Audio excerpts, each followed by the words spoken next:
20 मई 2026 उत्तर प्रदेश का एक छोटा सा शहर बांदा, जहां पर आसमान से आग बरस रही थी और उस दिन बांदा का टेम्परेचर 48.2 डिग्री सेल्सियस था। और दोस्तों, इस आग में मैंने खुद नहाया है, क्योंकि आज का ये वीडियो मैं उसी बांदा शहर से बना रहा हूं, क्योंकि यही मेरा होम टाउन है। और चूंकि मैंने इस जलन को खुद महसूस किया है और मैं आपको गारंटी दे सकता हूं कि शायद बहुत सारे लोग इसको झेल नहीं पाएंगे, और इसी वजह से मैं अपना पर्सनल एक्सपीरियंस इस वीडियो में शेयर कर पाऊंगा, क्योंकि आज मेरा शहर जल रहा है, लेकिन कल हो सकता है कि आपका भी शहर इसी तरीके से जले। लेकिन इंडिया में जो आग बरस रही है, इसका क्या सच में रीजन केवल हमारी लाइफस्टाइल है, या फिर इसके पीछे कोई साइंस भी है, कोई लॉजिक भी है, जिसको हम लोग डिकोड करेंगे आज के इस वीडियो में। उससे पहले दोस्तों, आप लोग कमेंट करके बताओ कि आपका शहर कौन सा है और आपके शहर में मैक्सिमम कितना टेम्परेचर गया है। क्योंकि दोस्तों, ये जो इंडिया में आग बरस रही है ना, इसका रीजन केवल हमारी लाइफस्टाइल नहीं है, इसके पीछे एक बहुत बड़ा रीजन है जिसको बोलते हैं एल नीनो।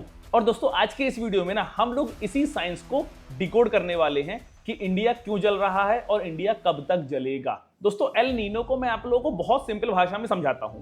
यार देखो, प्रशांत महासागर यानी कि पैसिफिक ओशियन वर्ल्ड का सबसे बड़ा ओशियन है, और जो वहां का पानी है वैसे तो उसे ठंडा रहना चाहिए, लेकिन जब एकदम से वहां का टेम्परेचर बढ़ने लगता है और वहां का पानी गर्म होने लगता है, तो उस गर्म पानी की वजह से बहुत सारी हीट रिलीज होती है जो हमारे एटमॉस्फेयर में आती है, और इसी हीट की वजह से ट्रेड विंड्स चला करती हैं। ट्रेड विंड्स का मतलब हो गया कि जो साउथ अमेरिका से ऑस्ट्रेलिया की तरफ हवाएं चलती हैं, उनको ट्रेड विंड्स बोलते हैं। और ये ट्रेड विंड्स एशिया से होके ही जाती हैं, जिसमें बीच में भारत भी आता है। अब देखो, इन ट्रेड विंड्स की वजह से ना ऑस्ट्रेलिया की तरफ बारिश होनी चाहिए, क्योंकि जब गर्म हवा वहां पे जाएगी तो वहां पे बारिश करेगी। लेकिन चूंकि हवाओं का टेम्परेचर ज्यादा गर्म रहता है, इस वजह से ये बादल बन के पैसिफिक ओशियन के बीच में ही कहीं ना कहीं बारिश हो जाती है और ऑस्ट्रेलिया तक बारिश नहीं पहुंच पाती है। और दोस्तों, इसी चीज को बोलते हैं एल नीनो। और इस एल नीनो का इफेक्ट हम लोगों ने ऑस्ट्रेलिया में भी देखा था सन 2019 और 20 के बीच में, जब वहां के जंगलों में बहुत आग लग गई थी। इसका भी रीजन एल नीनो ही था, क्योंकि वहां पर गर्म हवाएं बहुत ज्यादा पहुंच रही थी, लेकिन बारिश नहीं पहुंच पा रही थी। बारिश उसके पहले ही पैसिफिक ओशियन में होके खत्म हो जाती थी, और इसी वजह से ऑस्ट्रेलिया में उस साल को ब्लैक समर कहा जाता है। और ये जो एल नीनो इफेक्ट है ना, ये बार बार रिपीट होता रहता है, कभी 2 साल में, कभी 4 साल में, कभी 7 साल में, कभी 10 साल में। हाँ, लेकिन इस इफेक्ट की इंटेंसिटी हर साल अलग होती है, और इसकी जो सबसे घातक इंटेंसिटी देखी गई थी, वो देखी गई थी 1877 में, जब पूरे वर्ल्ड में इस एल नीनो की वजह से लगभग 5 करोड़ लोगों की जान चली गई थी। और अब 2026 के एल नीनो को भी इतना ही प्रभावशाली बताया जा रहा है, लेकिन तब से अब में डिफरेंस क्या आ गया है? क्या हम लोगों की हीट वेव को सर्वाइव करने की कैपेसिटी बढ़ गई है, या फिर अब हम इस एटमॉस्फेयर के आदी हो चुके हैं? लेकिन इंडिया के जलने का सिर्फ एक ये एल नीनो रीजन ही नहीं है, इसके अलावा बहुत सारे रीजंस हैं जिसकी वजह से इंडिया जल रहा है। नंबर 1 रीजन है कि हमारे यहाँ से पेड़ काटे जा रहे हैं, हमारे यहाँ से तालाब खत्म किए जा रहे हैं, और उसकी जगह पर सीमेंट के जंगल बनाए जा रहे हैं, यानी कि buildings, flyovers, apartments.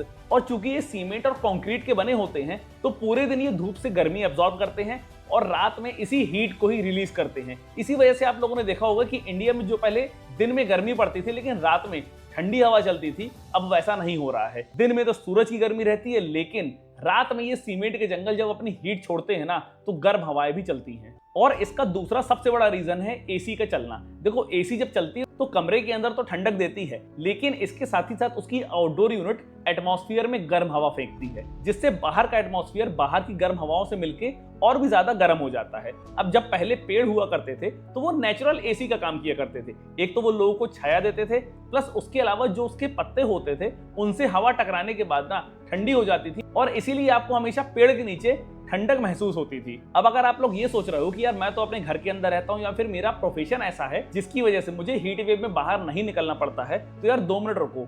Heat wave का असर आपकी हेल्थ पे तो पड़ ही रहा है, लेकिन उसके साथ ही साथ आपकी जेब में भी उतना ही ज्यादा पड़ रहा है।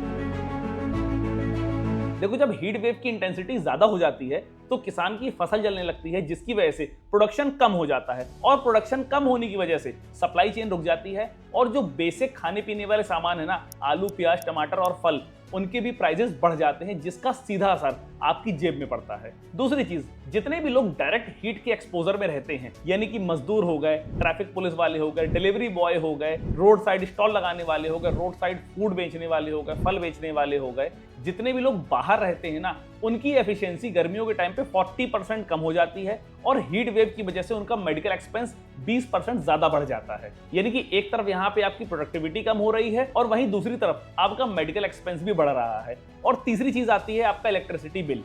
यार देखो, गर्मियों के टाइम पे ना इलेक्ट्रिसिटी का कंजम्पशन बहुत ज़्यादा बढ़ जाता है। यानी कि आपकी कोई सैलरी हाइक तो हो नहीं रही है, लेकिन एसी चलने की वजह से, फ्रिज चलने की वजह से, कूलर पंखे चलने की वजह से आपका इलेक्ट्रिसिटी बिल 2 गुना 3 गुना भी हो जाता है।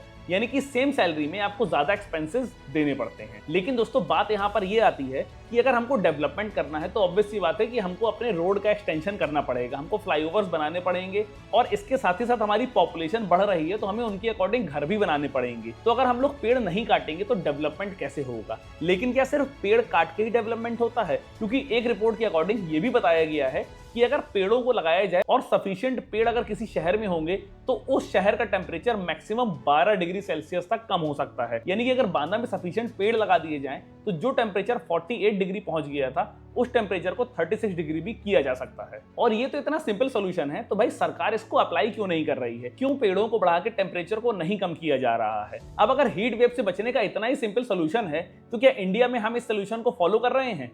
जवाब है नहीं।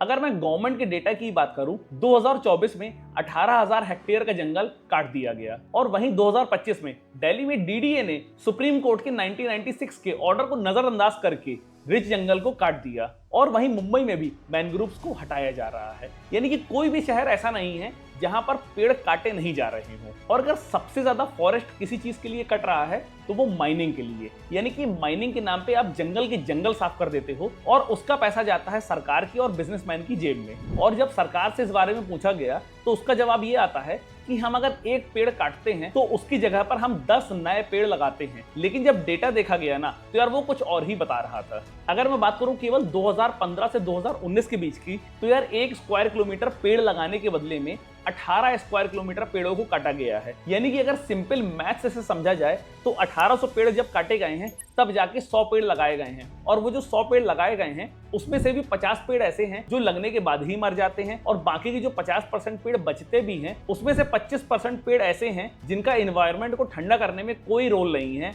और बाकी की जो 25% पेड़ है उनको जिस लेवल पे बड़ा होना चाहिए जब वो एनवायरनमेंट को अफेक्ट कर पाएंगे उसमें तो यार सालों लग जाएंगे। यानी कि आप पेड़ तो काट रहे हो बड़े बड़े, लेकिन इतने छोटे पेड़ लगा रहे हो कि शायद उनको इतना बड़ा होने में 20 से 30 साल भी लग सकते हैं। और ये मैं नहीं कह रहा हूं, ये रिपोर्ट आई है आईआईटी बॉम्बे की तरफ से। लेकिन अब बात ये आती है कि आप अकेले इंसान इस बारे में क्या कर सकते हो? आप ना तो जंगल को कटने से रोक सकते हो, ना तो आप माइंस को रोक सकते हो। तो ऐसे में आपको क्या करना है? सबसे पहले तो अपने आसपास वाले लोगों का ध्यान रखना है। यानी कि जितने भी लोग डायरेक्ट हीट के एक्सपोजर में रहते हैं, जैसे डिलीवरी बॉय हो गए, ट्रैफिक वाले हो गए, मजदूर हो गए, ये जहां पर भी आपको देखिए आप इनकी हाइड्रेशन में हेल्प कर सकते हो। क्योंकि अगर टाइम टू टाइम इनकी बॉडी में पानी जाता रहेगा ना तो शायद इनके मेडिकल एक्सपेंसेस भी कम हो जाएंगे और इनकी एफिशिएंसी भी थोड़ी बहुत बढ़ जाएगी। इसके अलावा दोस्तों, अपने घर की गर्मी को कम करने के लिए आप लोगों को ज्यादा से ज्यादा सोलर का यूज करना है। क्योंकि आप जितनी भी इलेक्ट्रिसिटी यूज करते हो उस इलेक्ट्रिसिटी का 75% पावर प्लांट यानी कि कोयले वाले प्लांट से आता है। अब कोयला अगर जलता है तो वो पोल्यूशन में भी हेल्प करता है और इसके साथ साथ हीट को भी बढ़ाता है। तो आप लोगों को मैक्सिमम सोलर प्लेट्स को यूज करना है, क्योंकि सोलर प्लेट्स जब छत पे लगेंगी तो जो छत से नीचे आने वाली गर्मी है उसको भी रोकेंगी, प्लस इसके अलावा इलेक्ट्रिसिटी भी जनरेट करेंगी। क्योंकि ये हमारे पास एनर्जी का एक ऐसा अनलिमिटेड सोर्स है जिसको हम लोग को मैक्सिमम यूज करना है। और इसके अलावा पेड़ तो यार आप लोगों को लगाना ही लगाना है। अपने घर के आसपास, अपने घर में जहां पर भी आपको जगह मिले एक पेड़ लगाओ, लेकिन इस संकल्प के साथ लगाओ कि मैंने अगर आज पेड़ लगाया है तो मैं उसकी देखभाल भी करूंगा। सिर्फ पेड़ लगाने से कुछ नहीं होगा, पेड़ को बचाना भी पड़ेगा। इसके अलावा अगर आप लोगों के मन में कोई ऐसे सॉल्यूशंस हैं जिसकी वजह से हम पेड़ बचा सकते हैं या पेड़ और लगा सकते हैं तो यार प्लीज कमेंट करके बताइए। और अगला वीडियो आपको किस टॉपिक में चाहिए है वो भी आप कमेंट करके बता सकते हो। जय हिंद।